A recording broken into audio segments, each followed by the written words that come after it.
15 worship तैनात कर दी गई हैं। अमेरिका की नाकेबंदी के बाद 15 से ज़्यादा युद्धपोतों की तैनाती की मिल रही जानकारी, जिसमें यूएसएस अब्राहम लिंकन और कई डिस्ट्रॉयर्स शामिल बताए जा रहे हैं। इस बीच जानकारी ये मिल रही है कि चाइना ने भी एक प्रस्ताव रखा है। इस प्रस्ताव के बारे में आगे आपको बताएंगे क्या कुछ चाइना की तरफ से कहा जा रहा है, क्योंकि एक चाइना ही इस वक्त ऐसा है जो कि जिसका कहते हैं कि सिर कढ़ाई में उंगली पांचों घी में, ये जो कहावत हिंदुस्तान में चलती है, कुछ इसी तरह की सिचुएशन है। अमेरिका को आंखें दिखा रहा है, ईरान को पीछे से सपोर्ट की बातें कर रहा है और बहुत अपने मतलब निकाल रहा है, और एक शांति के लिए प्रस्ताव उसकी तरफ से क्या कुछ दिया गया उस पर भी बात करेंगे। साथ ही इसमें ईरान को अरबों के नुकसान की जो जानकारी मिल रही है अमेरिका की तरफ से, अमेरिका और इजराइल के हमलों से 270 अरब डॉलर का अब तक नुकसान होने की जानकारी सामने आई है। और इस बीच खबर यह भी है कि बातचीत एक बार फिर संभव हो सकती है, समझौते को लेकर एक बार फिर इस्लामाबाद या जिनेवा में संभावित, दोनों में से किसी भी जगह बातचीत हो सकती है।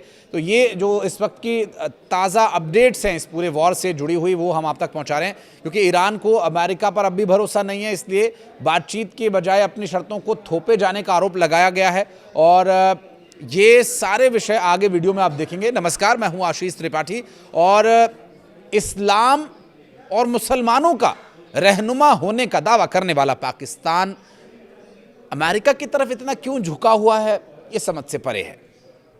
ईरान के बजाय वो अमेरिका की तरफदारी क्यों करता है, जबकि वो तो खुद को इस्लाम का रहनुमा बताता है, और इस्लामिक शासन की वकालत करने वाले पाकिस्तान की अमेरिका से क्यों दबी हुई है, ये बात तो जाहिर है, जिसका जीता जागता सबूत है ट्रंप का वो बयान जिसमें पाकिस्तान के सेना प्रमुख आसिम मुनीर को अच्छा काम करने वाला व्यक्ति उन्होंने बताया।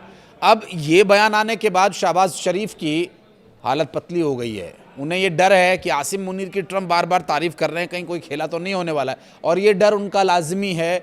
अगर इसी तरह से चलता रहा तो बहुत जल्द तख्ता पलट हो जाएगा, उस पर कभी और बात करेंगे। लेकिन अब फिलहाल जो मुनीर को पाकिस्तान प्रमुख बनाए जाने की कोशिशें क्या है, वो एक अलग वीडियो हम उसके लिए लेकर आएंगे। लेकिन इस वक्त ईरान अमेरिका युद्ध से चाइना को कोई फ़र्क नहीं पड़ रहा है, क्योंकि जिस तरह की परिस्थितियां अभी फ़िलहाल देखने को मिल रही हैं, उसमें चाइना ने ईरान को सपोर्ट किया, ईरान को बैकडोर से सपोर्ट किए जाते रहने के बीच एक मैं आपको एग्जाम्पल देता हूं जिससे आप ये समझ पाएंगे कि आखिर परिस्थिति क्या है। दरअसल जब स्ट्रेट ऑफ होर्मुज पर नाकेबंदी हुई, एक तरफ ईरान अपने वॉरशिप्स लेकर खड़ा है, अपने हमला करने की तैयारी में खड़ा है, और दूसरी तरफ जो अमेरिका की तरफ से यहाँ पर हथियारों के साथ तैनात किए गए अपने सैनिकों को एक ब्लॉकेज करने के लिए भेजा गया था अमेरिका के द्वारा, उसमें सब कुछ हुआ, लेकिन चाइना को इससे कोई फ़र्क नहीं पड़ा, क्योंकि चाइना यहाँ पूरी तरह से चाक चौबंद इंतज़ाम किए हुए है, और अमेरिका ये जानता है कि चाइना से तो सीधी लड़ाई वो लड़ नहीं सकते। तो जाहिर है इस पूरे घटनाक्रम में चाइना जो कर रहा है उसे करने दिए जाने के अलावा और कुछ उनके पास विकल्प नहीं है। ईरान अमेरिका से युद्ध चाइना के लिए फ़ायदे ही का सौदा अब तक साबित हुआ है, क्योंकि अमेरिका के ख़िलाफ़ उसे कोई कार्रवाई करनी नहीं पड़ रही है, वो ईरान कर रहा है, और वो ईरान के माध्यम से ये सब कुछ करवाने के लिए, हालांकि ईरान तो देखिए अपनी लड़ाई लड़ रहा है, लेकिन कहीं ना कहीं चाइना का भी उसमें उल्लू सीधा हो रहा है।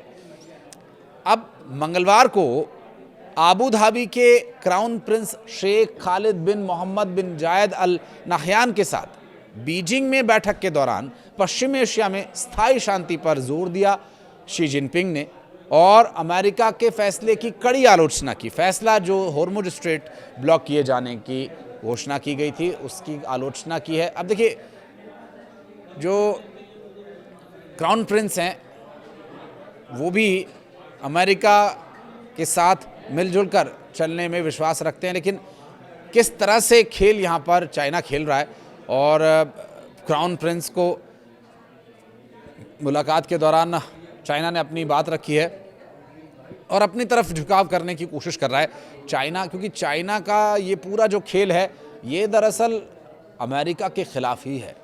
शांति प्रस्ताव के 4 बिंदु इस बात की पूरी तस्दीक कर रहे हैं, और वो 4 बिंदु क्या है पहले वो सुन लीजिए। चाइना के प्रमुख शी जिनपिंग का कहना यह है कि शांतिपूर्ण सह अस्तित्व का सिद्धांत बनाए रखना जरूरी है।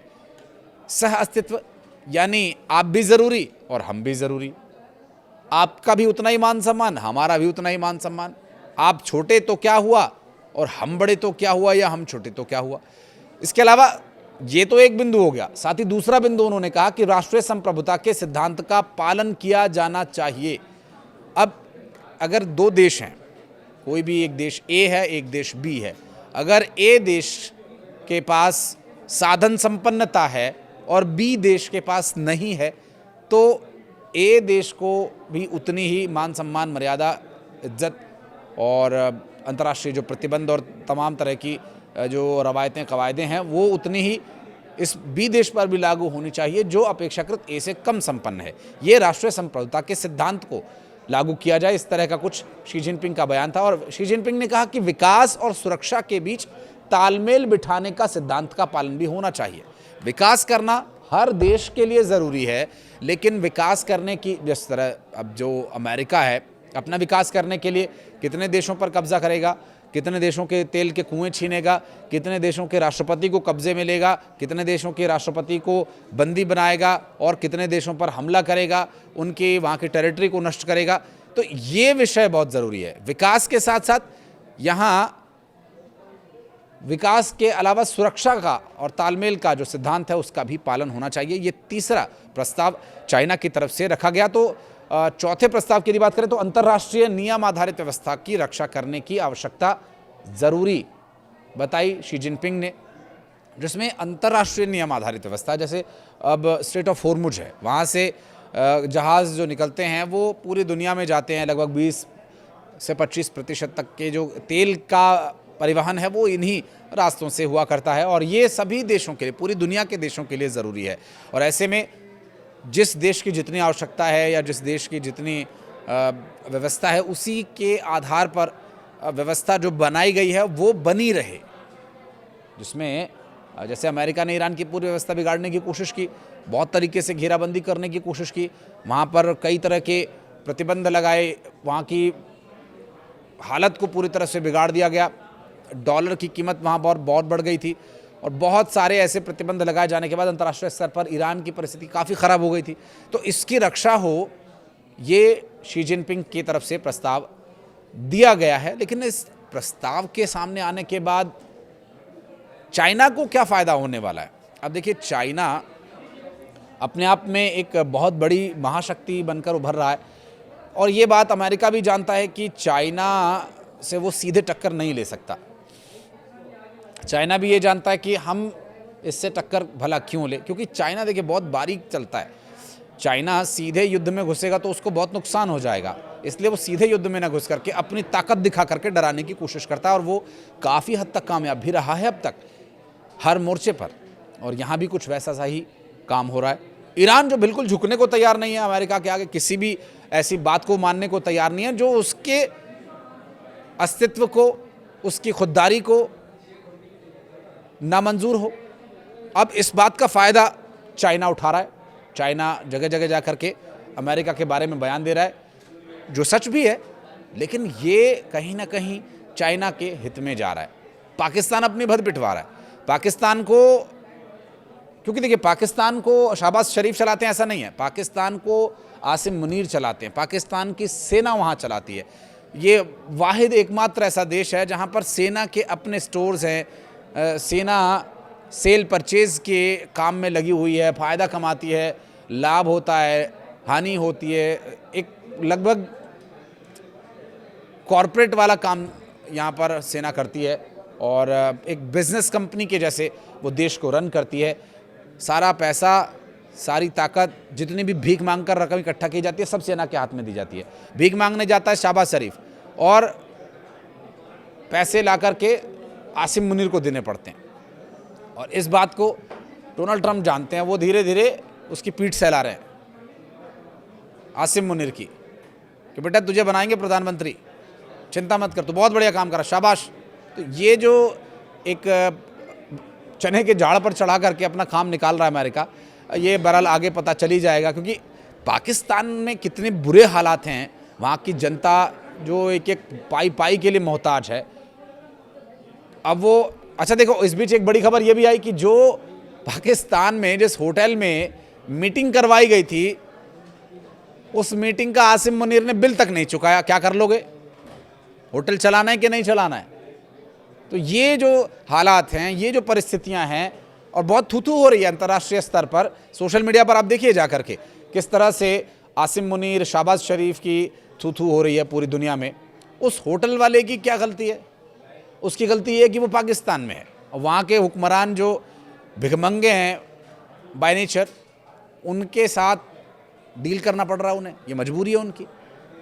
तो ऐसे में ये जो खेल चल रहा है पाकिस्तान का, चाइना का, ईरान को ये लोग युद्ध में फंसा कर रखने की कोशिश में जुटे हुए हैं। ना तो डोनाल्ड ट्रंप, ना शी जिनपिंग और ना शहबाज शरीफ, ना आसिम मुनीर इस युद्ध को ख़त्म नहीं करवा सकते। और इसके संबंध में अब जो दूसरी बैठक होने की बात सामने आ रही है, और ईरान ने बिल्कुल साफ और सही कहा है। ईरान का कहना है कि इनकी बातचीत नहीं है, ये सिर्फ धोखे का, भ्रम का एक मायाजाल है। और हुआ भी वही। आप इतिहास उठा करके देख लीजिए, हमला करने से पहले की जो शर्तें थी वो अब भी जारी हैं कि भैया अपना यूरेनियम हमें दे दो, अपने सारे हथियार हमें दे दो, अपने सारे घर के ताले की चाबी मुझे दे दो, और अपने घर की सारी सुरक्षा के भेद मुझे बता दो ताकि मैं पूरी तरह से तुम्हें बर्बाद कर सकूं, हम युद्ध रोक देंगे। अरे जब वो सारे ताले की चाबी तुम्हें दे देगा तो फिर उसे ख़त्म करने में कितना टाइम लगेगा आपको, जो आप पहले ही करने की कोशिश में जुटे हुए हो। अब ये परिस्थितियाँ अंतर्राष्ट्रीय स्तर पर कोई ऐसा मीडिएटर नहीं है जो बीच में इनको रोक सके। कोशिशें, अब देखिए, हर किसी को अपना घर चलाना, हर किसी को अपने देश को रन करना, तो इसलिए भी ऐसी परिस्थिति में बहुत ज़रूरी हो जाता है ये समझना कि यहाँ पर हल कैसे निकलेगा। अब पाकिस्तान में एक इस्लामाबाद टॉक्स तो फेल हो गई है, लेकिन डोनाल्ड ट्रंप ने एक इंटरव्यू के दौरान कहा कि युद्ध लगभग ख़त्म ही हो चुका है, और मैं ईरान के प्रतिनिधियों को कहना चाहूँगा कि उन्हें पाकिस्तान में ही रुकना चाहिए था। हो सकता है कि बातचीत के लिए दोबारा उन्हें वहाँ पर जाना पड़े, और जाहिर है कि जिस तरह की परिस्थितियाँ बन रही हैं, बातचीत की टेबल पर दोनों देश एक बार फिर से आमने सामने होंगे। लेकिन उम्मीद है कि इस बार शर्तों के बोझ के बजाय उन विषयों पर बातचीत हो जो किसी तरह से युद्ध को रुकवा सकती हैं। अमेरिका को यूरेनियम और परमाणु के मुद्दे पर बात जब तक वो नहीं छोड़ेंगे, मुझे नहीं लगता कि ईरान इस बारे में कोई बातचीत करने को तैयार होगा। और उसके अलावा स्ट्रेट ऑफ होर्मुज का विषय ऐसा है कि अंतर्राष्ट्रीय स्तर का मामला है, तो उस पर फिर भी एक बार को ईरान कुछ नेगोशिएट कर सकता है। लेकिन यूरेनियम संवर्धन, उसके लिए भी चले 10 साल तक के लिए तो ईरान तैयार है। परमाणु कार्यक्रम, उसके लिए भी ईरान ने लगभग ये संकेत दिए हैं कि हम हथियार अभी नहीं बना रहे हैं, लेकिन बाय द टाइम क्या ये संभव हो पाएगा, ये देखने की बात होगी। इस वीडियो को यहाँ तक देखने के लिए बहुत बहुत धन्यवाद। कुछ कहना चाहें तो कमेंट सेक्शन में बताइएगा।